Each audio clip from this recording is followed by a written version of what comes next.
স্বার্থপর এই দুনিয়া কাউরে মনে রাখে না। স্বার্থপর এই দুনিয়া কারো জন্যই ছেড়ে থাকে। সত্যি কথা, কসম আল্লাহ, তোমার ভালো যদি তুমি না বুঝো, কেউ তোমার মনে রাখে। তোমার জন্য ভাববার কারো সময় নেই, সবাই ব্যস্ত, সবার কাজের অভাব নেই। ভালো হোক মন্দ হোক, যৌক্তিক হোক অযৌক্তিক হোক, প্রয়োজনীয় হোক অপ্রয়োজনীয় হোক, বর্তমানে এমন একটা সময় যে সবাই ব্যস্ত, সবাই ব্যস্ত। আজকে সকালবেলা আমি ফজরের নামাজের একটু পরে আমার মেয়ের মাদ্রাসায় গেছি। তো আসার সময় দেখছি যে একটা হাইয়েস আর ট্রাক মুখোমুখি অ্যাক্সিডেন্ট করছে, গাড়ি আটকায় গেছে।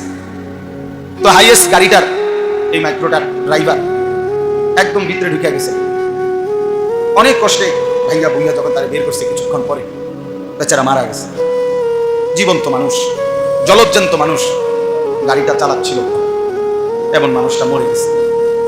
আমার বলার বিষয় হলো, তাকায় দেখলাম জ্যামের কারণে গাড়ি আটকে আছে। প্রতিটা গাড়ি সর্বোচ্চ ফুটছে, শুধু হরন দিতেছে, ডাইনে বামে বাঁকা সাকা করে কোনো না কোনো ভাবে পাশ কাইটা চলে যেতেছে।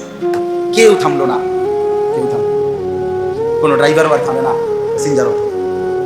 কারো হাতে সময় নাই, কারো হাতে সময়। তো এটাই বুঝাইলাম আর কি, স্বার্থপর এই দুনিয়া কারোর জন্য থামে, কারো হাতে সময় নাই।